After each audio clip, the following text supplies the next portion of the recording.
नमस्कार. आज जर घटस्थापनेची किंवा नवरात्रीमधली चौथी माळ आज लवकर उठले. त्यानंतर दुर्वाचा टिफिन बनवण्यासाठी घेतला, भाजी टाकली, त्यानंतर चपात्या बनवल्या.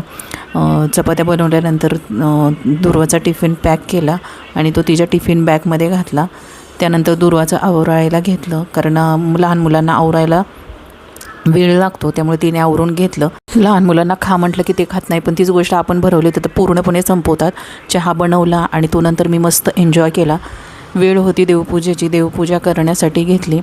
देवपूजा छानपैकी एकदम शांततेत पार पडली. त्यानंतर होम केला. होममध्ये ज्या गोष्टी मी यूज करते किंवा जे साहित्य वापरते ते इथं मी दाखवते आहे. तर अशा प्रकारे होम केला. होम केल्यानंतर किंवा देवाला हळदी कुंकू वाहिल्यानंतर आपण जे हळदी कुंकू लावतो, पण ते स्वतःला लावून घेतल्यानंतर असं काय तेज येतं चेहऱ्यावरती, ते दाखवते आहे मी तुम्हाला. त्यानंतर 2 खजूर खाल्ली, उपवास असल्यामुळे असा फराळ केला. Okay, bye.